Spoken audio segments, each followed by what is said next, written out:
Alright, so this video is going to be about hard facing, specifically AR-400 plate with SMAW or stick welding.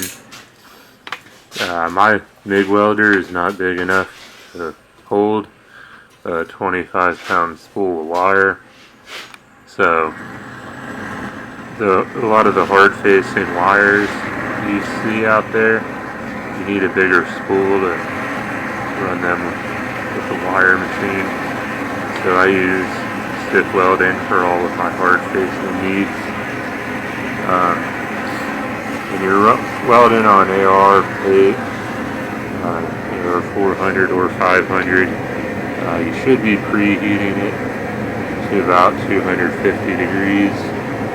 A good way to gauge that is turn on your weed burner, get some condensation on that plate, and then heat it up until that condensation is mostly gone.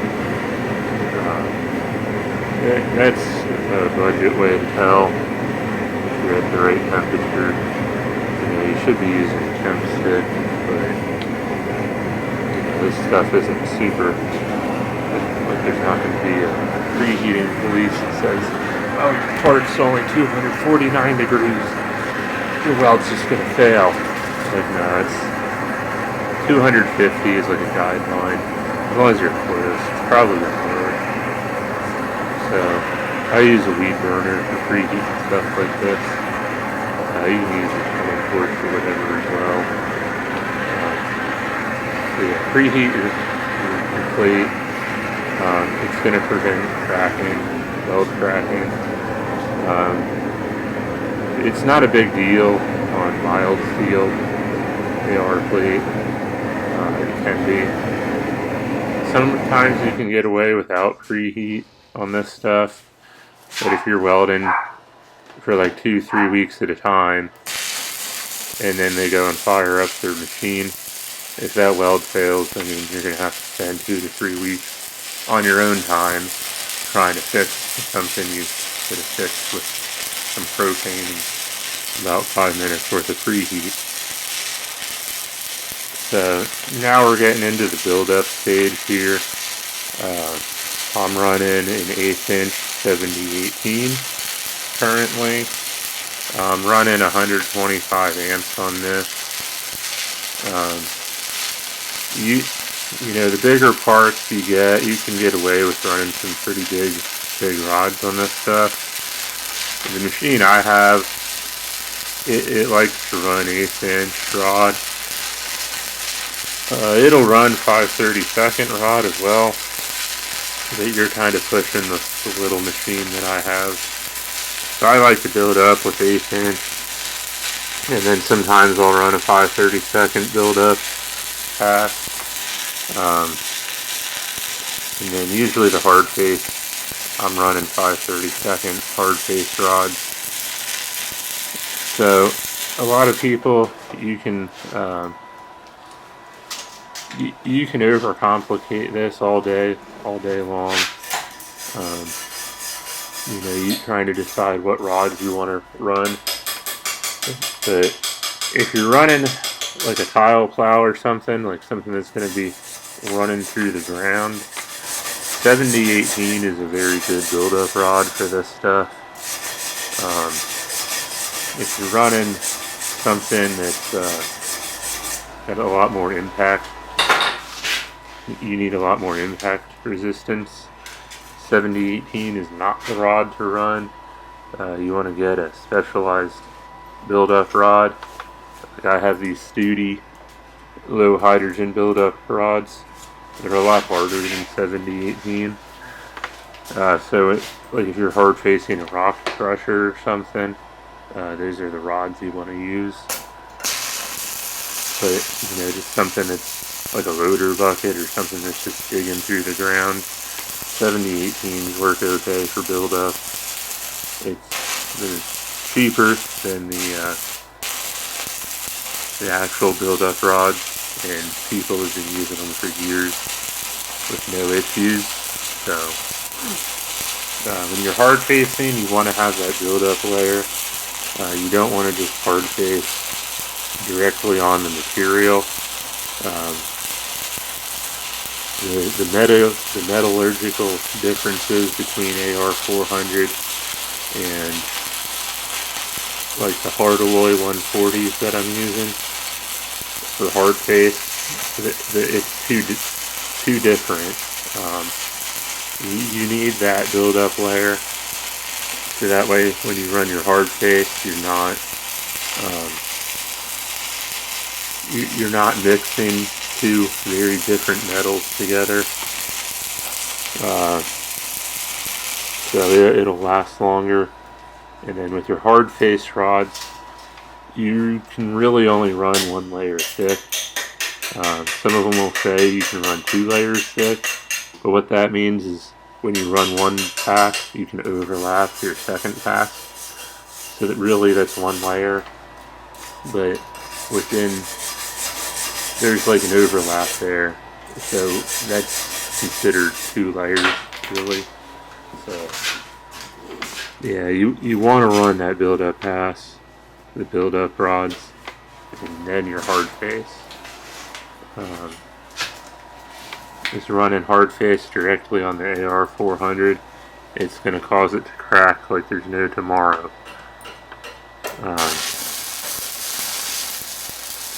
So yeah, I've just included some footage here where we're welding, and then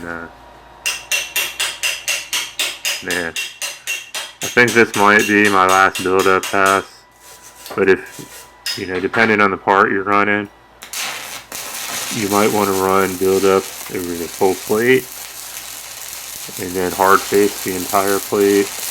When you're working on loader buckets and stuff, sometimes you see people with these fancy patterns. The patterns are there so that way you can trap dirt, and that way the dirt is wearing on dirt instead of the dirt wearing on the metal. With like the rock crushers and stuff, you're pretty much building up the entire plate and then hard facing the entire plate. Like there's really no junk getting trapped in there. Especially when you're working on like metal shears at the junkyards and stuff. Yeah, you don't want any patterns in there. You want it to be as smooth as possible. With this hard face, you also don't want it to look all nice and flat like a 70-18.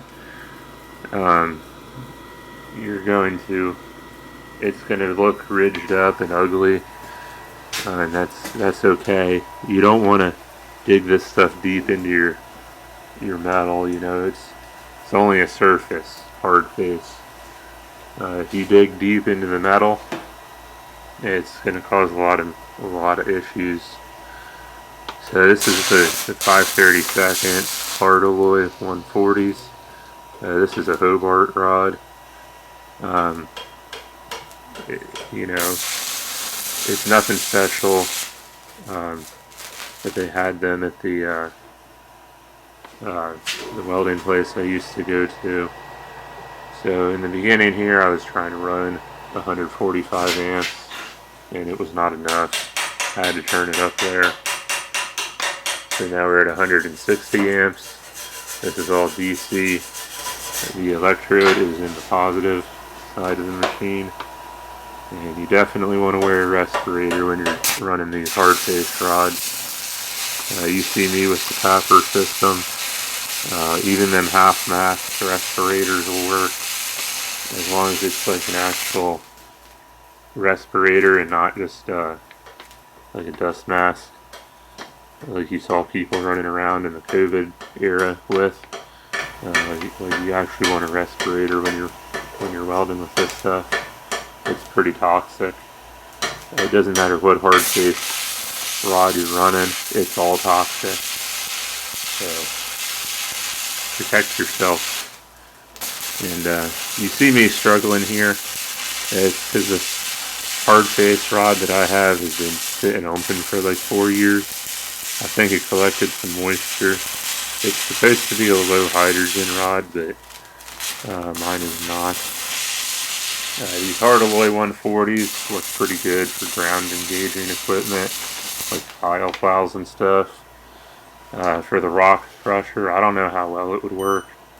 I'm setting up to use some SMAW wear arc 6 IP rods for the rock crusher, but until I get a rod oven, I don't want to open them and then have them sitting out for a couple months.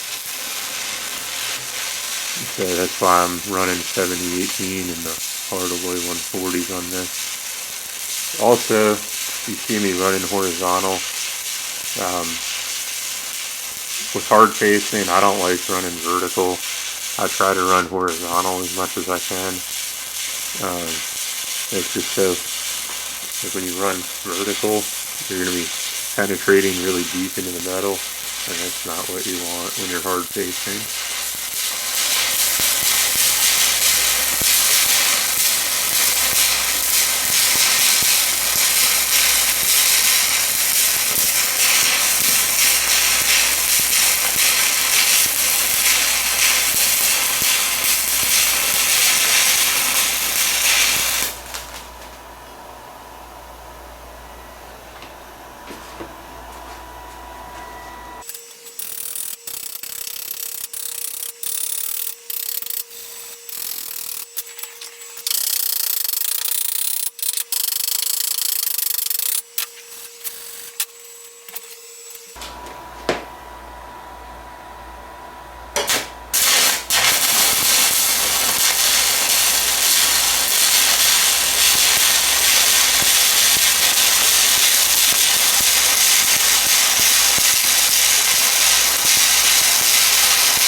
Alright, so I just ran a couple of rods there. I don't want to burn too many because this stuff's kind of expensive. And you know, this is just practice. So there at the end, this is the machine I was using. You know, the Furnace Transsteel 2200. I was running 160 amps there at the end. I tried 145, but it wasn't quite enough to run the 5/32 inch rod. I really need to throw this stuff in a rod oven or something. I think it's getting pretty wet, I mean, I've had it sitting open for like 4 years now. So, yeah. It's supposed to be low hydrogen, but, yeah, it's been sitting out a while. Yeah, it didn't run the best, but I was still able to run it, you know. Yeah, that's what we got. There was some hiccups there, you know, like stuff like this right here. You know, if you're running stuff that's going to be going through the ground, you know, you really don't have to worry about trying to clean up that with a grinder. The earth will do that for you. So it's pretty much just like extra hard face, I guess. Extra wear protection. At least that's what most of my customers tell me, you know. They gotta wear off in about like 10-20 minutes of running through a tile plow through the ground. For some of the stuff like the rock crushers, if it has a clearance where, you know, kind of like my wood chipper, you need like 2 millimeters of clearance between the drum knives and the bed knife. So stuff like that you may need to clean up if you're working on a part that has clearance issues. But for, you know, like loader buckets and stuff, that ain't a big deal. So this is what you want to do right here. You know, run a buildup layer or build up layers and then come in with your hard face. This is what you don't want to do. Just run your hard face right over your AR-400 plate, because that probably will crack when it cools. I just did it for experimentation purposes. I guess I like to experiment with things at my house before I go and do stuff like that for a customer. And you know, I always like to test things. If people tell you don't do it this way, I'm gonna try it this way just to see what happens. So yeah, I ran 3 hard face passes here. The first one and the second one were kind of spread out, I think, the way I would want them spaced on an actual project. The second and third right here, I put that third pass right on the second, and I think it's just a little bit too close to the second pass. I think you could get away with doing that, but you know, I kind of like this spacing here better than this spacing. And for hard face anyway, this is 70-18. This would be the way to go. Not this is too far for 70-18. And that's kind of what I was saying. With this hard face, you know, it's not going to look perfect. It's going to look rough, and you pretty much just have to deal with it. Because like I said, if it looks like 70-18, you probably did it wrong, and it's probably going to fail. It's not one of them. A lot of people say, oh, take pride in your work. Well, it's not that. It's, you know, you're causing metallurgical issues when you start getting hard face to look like 70-18.